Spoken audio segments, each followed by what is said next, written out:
오랜만에 뵀으니까 간단하게 소개 한번 먼저 부탁드리고 시작할까 합니다. 네, 조연 중에 아무 분이나 소개. 네, 저 혹시 방송 나간 거 보셨어요? 네, 봤죠. 어떠시던가요? 오, 재밌었어요. 네. 그리고 이제 직장이나 뭐 어디 출장 가거나 하면 갑자기 이러는 사람들이 많더라고요, 생각보다.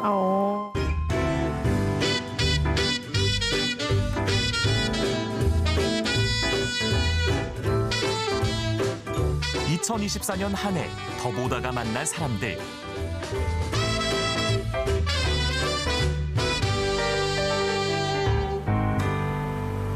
잘 지내고 있는지 궁금했습니다. 어르신 안녕하세요. 아이고 잘 있었어. 아이고. 그래 나도 반가워. 아이 잘 지내셨어요? 여전히 고단한 현실. 그렇게 깜빡깜빡하는 것이 아직까지는 이제가 나이가 있으니까 더하면 더하지 더 좋아지는 않을 거예요. 해결되지 않은 문제들. 이슈에서 잊혀져 가고 있으니까 많이 해결됐으리라고 생각들 하시는데 바뀐 건 아무것도 없고요. 하지만 꿋꿋하게 또 한 해를 준비합니다. 왜 내가 잘못한 게 아닌데 내가 의지가 꺾여야 되지라는 생각이 들어가지고 좀 단단해졌다라는 생각이 드네요.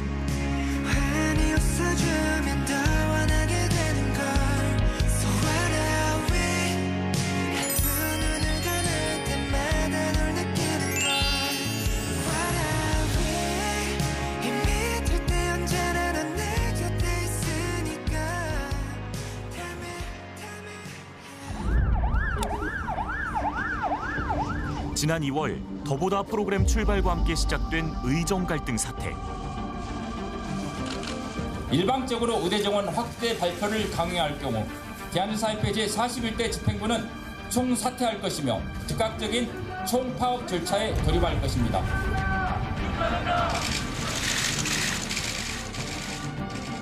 2025 학년도부터 의과대학 정원을 2,000명 증원하여 현재 3,058명에서 5,058명으로 확대합니다. 내년도 의대 정원 확대에 반발해 근무 중단을 선언한 전공의들. 하지만 정부도 물러서지 않았습니다. 집단 연가 사용 불허 및 필수 의료 유지 명령을 발령합니다. 진료를 거부한 전공의들에 대해서는 개별적 업무 개시 명령을 발령하고 이를 위반한 경우에는 상응하는 법적 조치를 할 것입니다. 의료계와 정부의 강대강 대치. 전공의들의 입장이 하나로 모아진 걸까요? 딱히 드릴 말씀이 없습니다. 환자들의 기약 없는 기다림이 시작됐습니다. 지금 왜 못 들어가신 거예요? 아니 뭐 접수 안 된다고. 뭐 아픈 게 제일 그 시간이 생명이거든요. 그런 게 자꾸 늦춰지면은 점점 몸속에 있는 세포, 암세포들이 퍼지거든요. 그 파업 같은 거 하면 우리 어떻게 해요, 당장. 수술 일정이 바로 임박하셨던 분들, 그리고 항암 치료 중에 계셨던 분들, 그리고 방사선 치료나 이런 부분들 연속적으로 계속 치료를 받아야 되는 부분들을 갖고 있는 환자분들께서는 지금 굉장히 많이 당황하고 계시죠. 좌절하시고. 의대 증원을 둘러싼 의료계와 정부의 입장 차이는 좀처럼 좁혀지지 않았습니다.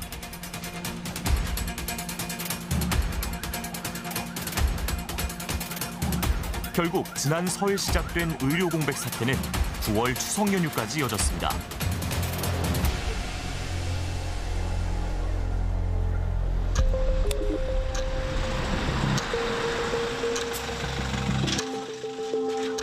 밤 9시가 막 넘은 시각, 119 구급대원들이 한 80대 환자를 의료원 응급실로 옮깁니다. 야간 당직 의사가 환자 상태를 살핍니다. 여기는요? 네. 여긴 괜찮은 것 같고 여기는요? 여기요. 여기가 제일 아파요?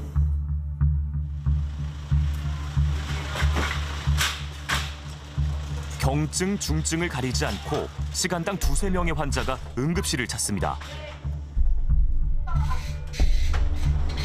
지난해의 2배 수준입니다. 요새는 이제 그런 초기 처치와 진단을 담당하시던 그 전공의 선생님이라든지 뭐 이제 펠로우 선생님이라든지 이렇게 그런 그 센터급에 안 계시기 때문에 그 2~3명이 하던 일을 2차 병원에 오면은 저 혼자 다 해야 되거든요. 2차 병원급의 업무가 좀 많이 가중돼서 내려온 상황입니다. 진통제 조금 더 드릴게요. 응급처치를 마친 중증 환자는 대학병원이나 더 큰 2차 병원으로 옮겨야 하지만 받아주는 곳을 찾기가 쉽지 않습니다. 예, 안녕하세요. 여기 충청부도 충주의료원 응급실입니다. 네, 풀모나리 이데마에 메타볼릭 애시도시스 동반된 82세 남자 환자분 전원 가능할까 해서 연락드렸습니다. 충북대도 ICU가 없대. 청주 성모 해볼게요. 성모는 신장내과가 안 된대요. 효성 해볼게. 효성병원 안 된대. 왜안 돼? 응? 거기 내과에서 보기 힘들 것 같대. 아직도 안 된대. 자기네 팔로브로 쓰는지 2년 넘었고 이쪽 번역에서 하기를 해결을 하려는데 해결이 안 되는데 어떡해. 2시간 반 동안 병원 10곳에 전화를 돌린 뒤에야 120여 킬로미터 떨어진 대전의 대학병원으로 환자를 보낼 수 있었습니다. 청주에 있는 큰 2차 병원들도 예전에 이제 여력이 돼가지고 잘들 받아주셨는데 요새는 이제 그쪽에도 그 배우과 과장님들이 많이 좀 그 체력적 소진이 오셨는지 못 받는 경우도 많이 있더라고요. 밤 10시부터 아침 8시 30분까지 꼬박 10시간 반 동안 쉬는 시간 없이 환자 26명을 진료했습니다.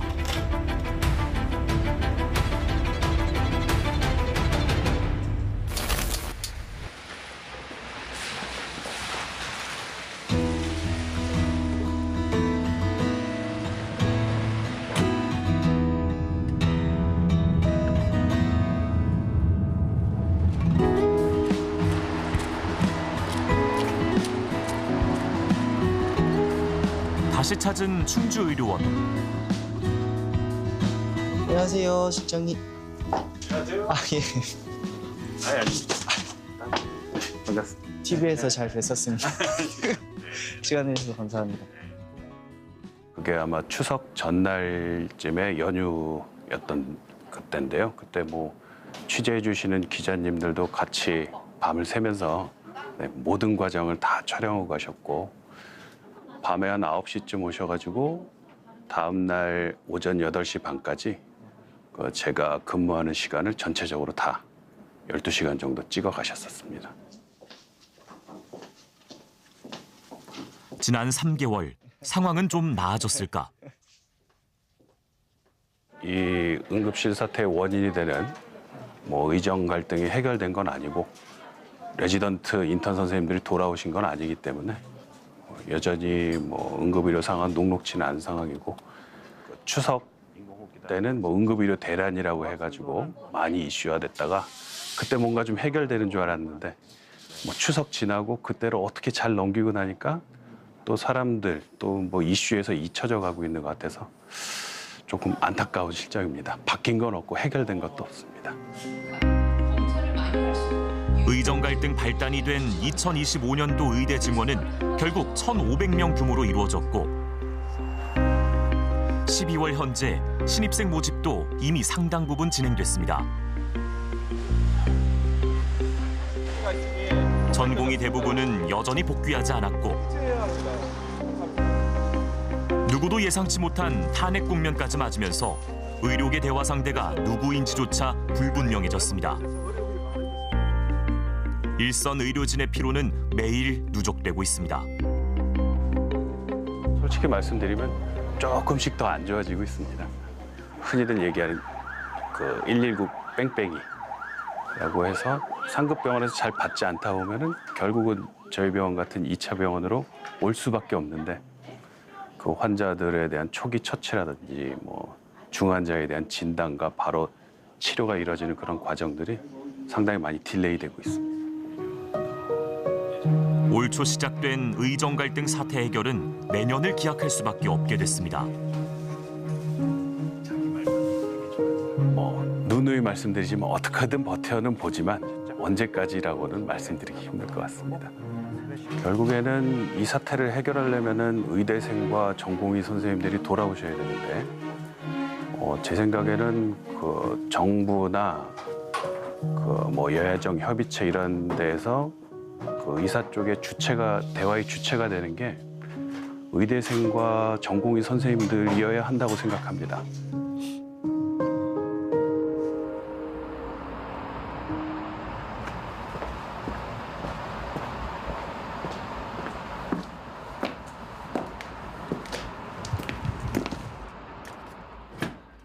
어르신 안녕하세요. 아이고 잘 있었어. 아이고. 그래 나도 반가워. 아이 잘 지내셨어요.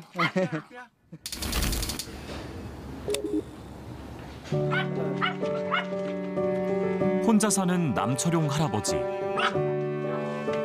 그는 경증 치매 환자입니다. 8개월 전 할아버지는 취재진에게 자신의 증상에 대해 어렵게 말을 꺼냈습니다. 그 치매를 진단받으신 건 몇 년 전이에요? 오래됐어요. 이게 한 10년 되나, 한 10년 좀 넘었는가 봐요. 10년이요? 예. 전화를 받으면은 받을 때 그때뿐이에요. 끊고 나면은 어디서 전화 온 것도 까마득하게 잊어먹어요. 기억이 안 나요. 기억이 안 나고 다리 같은데도 이 밑으로 아래로 너무 아파가지고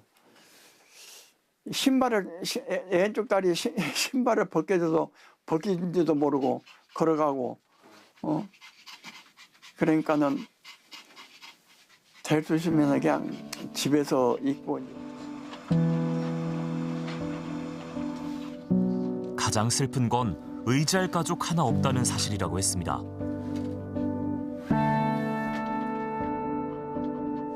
근데 그 사이에 결혼은 어떻게? 한 번 결혼해가지고 한 번 실패하고 그대로는 그냥 하지 않고 그냥 고생 혼자 예. 한번 이혼을 하신? 예, 이혼을 하고. 자녀는 없으시고? 예, 자녀 없이요. 동생분이 한 분 계시다고 그러셨는데. 예, 여동생이 있는데 그 동생도 나이가 80이 됐으니까 예, 동생도 치매하고 그러니까는 대화를 해도 몰라요.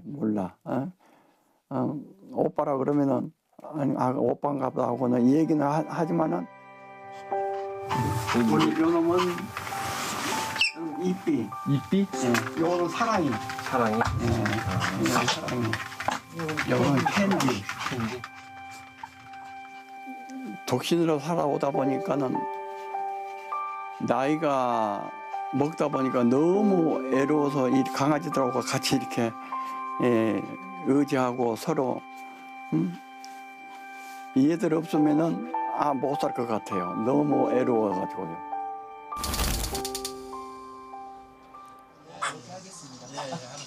다시 만난 남철용 할아버지. 8개월 전 4마리였던 강아지는 3마리로 줄었습니다. 눈을 뜨고 있었는데 나를 보고 나 눈을 감기에 피곤하니까 자려고 그런가 보다 하고 나는 집에 와서 보니까는 하늘나라에 갔더라 그랬더니 예, 아빠 기다리느라고 눈 안 감고 있다가 이제 아빠 한번 보고 눈을 감았다고. 예, 그러니까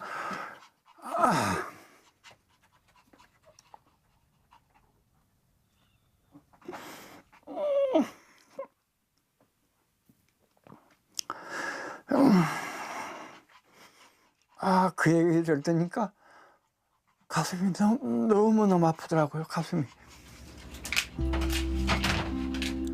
남은 강아지들도 치매 증상이 심해지면 돌보지 못하게 될까 걱정입니다.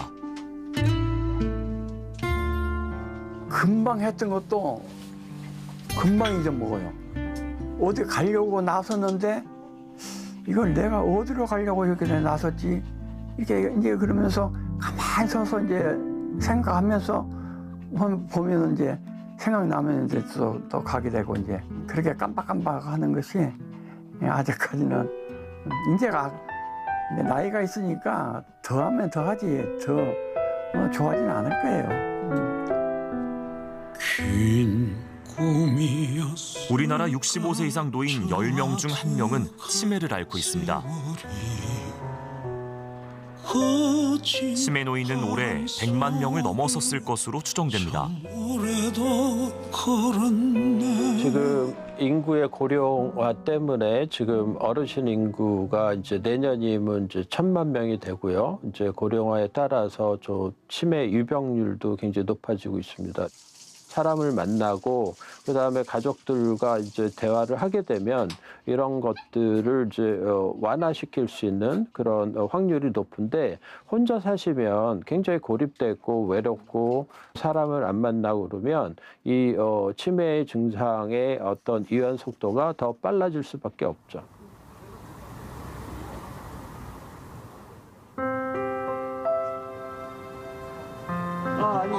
안녕하세요. 그때 촬영 감독님 또 모시고 왔어요. 네. 연락드린 강나른 기자예요. 반갑습니다. 제가 눈이 안 좋아가지고. 그러시군요. 못 알아뵀어요. 그냥 발 조심하세요. 반년이 지나 이젠 마스크를 벗고 취재진과 만난 유진 씨. 그녀는 전세 사기 피해자입니다. 왜 내가 내 신분을 숨겨야 되지라는 생각이 들어가지고 그냥 마스크를 빼고 인터뷰하게 됐습니다. 이쯤 되니까 이게 무슨 의미가 있나라는 생각이 들더라고요.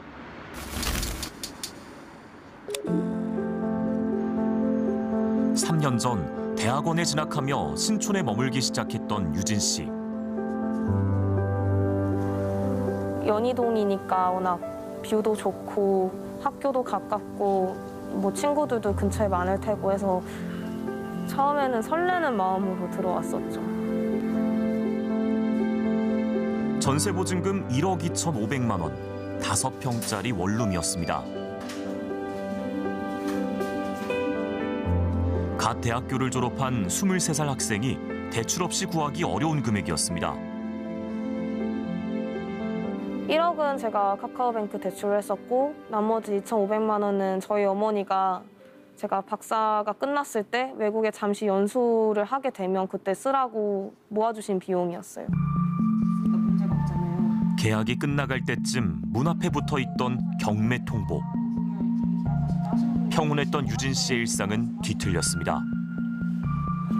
집주인은 보증금 반환을 차일피일 미루기만 했습니다. 최근에 사업이 많이 어려워져서 그래서 지금 은행 빚 상환을 못해서 그렇다. 조금만 기다려달라. 제가 연락할 때마다 다음 주엔 자금이 들어온다. 그 다음 주엔 자금 들어온다. 계약 기간이 끝난 지 10달이 지났지만 여전히 돌려받지 못한 보증금. 단수, 경매 통보를 받아보는 건 예산일입니다.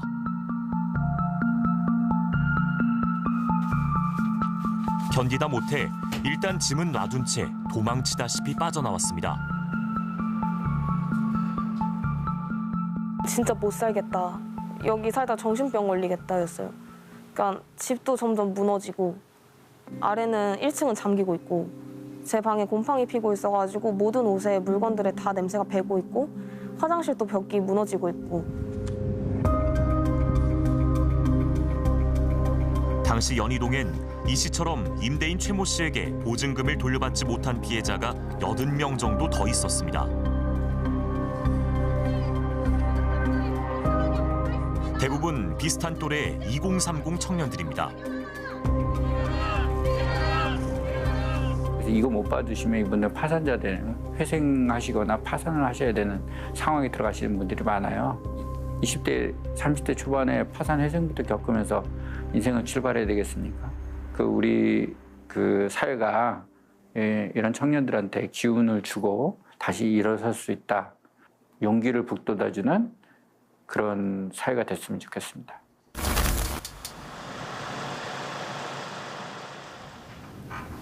두 계절이 지났지만 유진 씨는 끝내 보증금을 돌려받지 못했습니다. 그녀에게 남은 선택지는 많지 않았습니다. 저희한테 선택권은 지금 두 가지밖에 없어서요. 그냥 20년 동안 계속 상환을 하거나 아니면은 개인 회생을 진행을 하는 거 말고는 방법이 없어서 저 같은 경우에는 지금 개인 회생을 좀 고려를 하고 있습니다.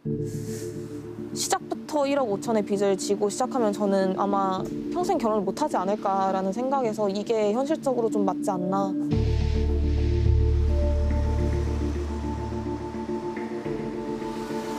취재 당시 경찰은 임대인 최 씨를 사기 혐의로,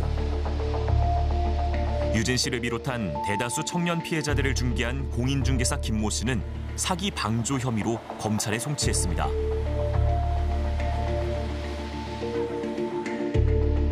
하지만 중개사 김 씨는 취재진이 다시 유진 씨를 찾아온 그 순간에도 여전히 영업을 이어가고 있었습니다. 유진 씨는 또 다른 피해자가 나오진 않을까 걱정입니다. 진짜 신촌역 지나가다가 진짜 보면은 너무 화나요. 아직도 불 켜져 있는 거 보면은 너무 열이 받아요.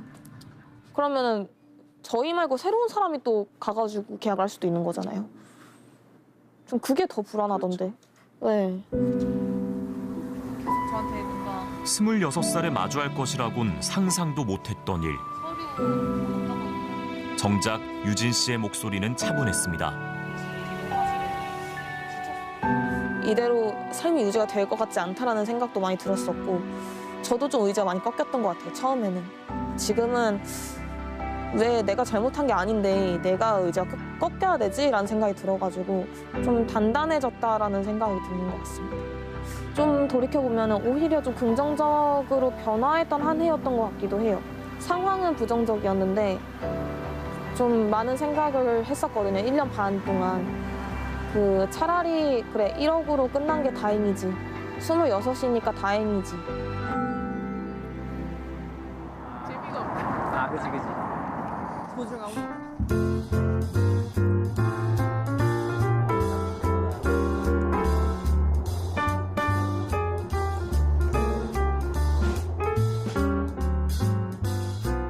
두 분은 원래는 2024년에 결혼이 예정인 부부로 저희가 인사를 드렸었잖아요. 예비 부부로.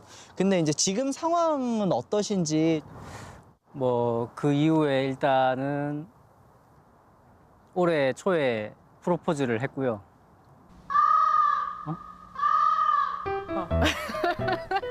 했었지? 12월 아니었어? 1월이었어? 잠깐만.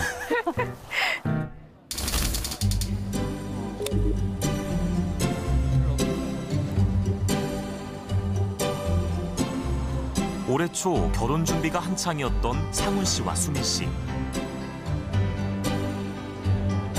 지금 저희 둘이 만난 지는 22년 8월 29일에 만나서 1년 반 정도 됐고, 지금 결혼은 24년 가을에서 겨울 그 사이 시기로 생각을 하고 있습니다. 여러 같이 사는 사람을 고르는 항목 중에 여러 개가 있겠지만 그중에 제일 큰 거는 서로 의지를 할 수 있는지 없는지가 가장 큰 것 같았는데, 그럴 수 있는 사람을 만난 것 같아서 그때부터 결혼을 생각을 해왔던 것 같습니다. 희망하시는 1인 가격대가 어느 정도 선이세요? 10대요? 네네. 65,000원 이하로 하는데 네. 솔직한 마음으로 싸면 좋죠. 싸면 쌀수록. 네네네. 가격대가 조금 많이 오르기는 했어요. 지금 이 가격은 아니고요, 신랑님. 한 7만 원 선. 네, 7만 원 선. 네. 그래서 많이 올랐어요. 갑자기 올해부터는 이제 6만 5천 원 밑이 잘 없고 내년 되면 7만 원 찍나요? 근데 그 정도까지는 아닐 거고. 좀 실감이 나요. 네. 뭐 스드메 뭐 약간 네, 웨딩 식장 이런 거에 대해서 좀 더 구체적으로 들으니까 아, 요즘 시세는 이렇구나. 2년 전보다 2배까지는 아니더라도 1.5배 이상 뭐 1.7배, 뭐 8배 그 정도로 오른 것 같더라고요. 한 2, 3년 전보다.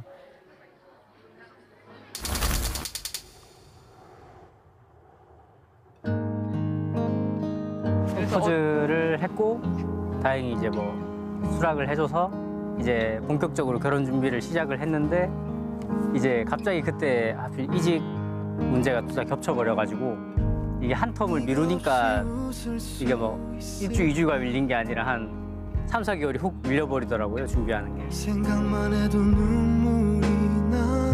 올해 결혼식을 올리려던 이상훈, 김수미 씨는 결혼을 조금 미루기로 했습니다. 두 사람 모두 직장을 옮긴 게 컸습니다. 결혼 준비 기간 마주해야 했던 현실의 벽. 이직은 더 나은 결혼 생활을 위한 준비이기도 했습니다. 연봉도 많이 올랐지. 연봉도 많이 오르고 뭐 근무 환경도 좋아지고 뭐 출퇴근도 짧아지고 출퇴근 거리도 가까워지고 전에는 좀 9to6 근무였으면 지금은 이제 자율 출퇴근제로 좀 바뀌면서 어떻게 보면 결혼에 대한 준비를 한 거죠. 도전의 해였던 것 같아요. 그러니까 네, 새로운 걸 되게 많이 시도해봤거든요. 운전도 그렇고 이직도 그렇고 네, 이사도 서울로 이직하는 것도 그렇고.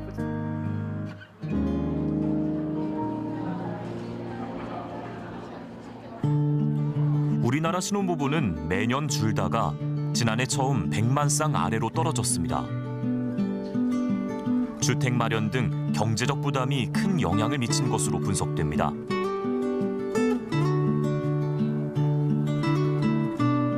두 사람은 잠시 미뤄뒀던 결혼을 다시 준비하기로 했습니다.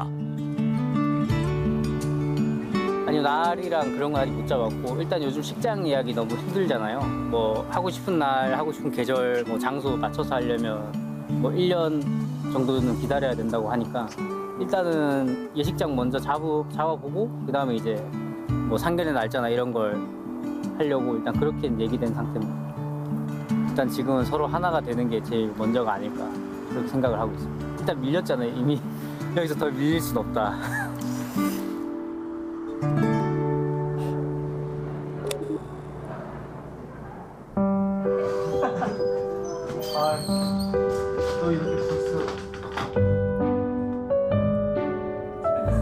올해 초 더보다 취재진이 가장 먼저 만났던 김정화 씨.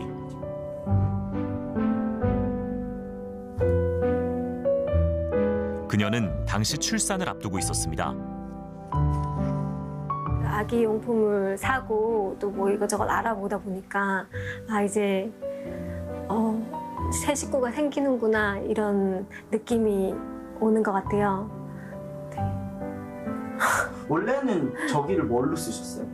저기 계속 계획을 하고 있었어가지고 이사 오자마자 그냥 붙였어요. 라벨을 붙여가지고 아기 방으로 저기 써야겠다라고 했는데 늦어졌어요. 그래서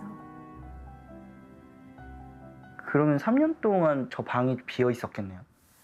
네, 비어 있었죠. 짐이 차곡차곡 쌓여. 아기가 없으니까.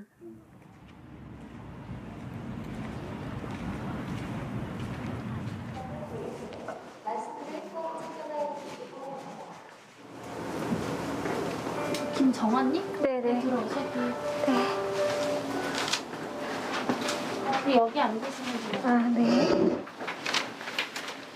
저희 산부인과 수술하시는 거 맞으실까요? 네, 맞아요. 이전에 제왕절개 받아보셨어요? 아니요. 첫 출산이세요? 네. 저희가 제왕절개를 하게 되는 경우에는 2가지 마취 방법을 설명을 제가 좀 근종도 있었고 여러 가지로 좀 체력적으로도 좀 어려운 부분이 있었어서 아기를 계속 못 가지고 있다가 이제 뭐 어떻게 잘 돼서 지금 이렇게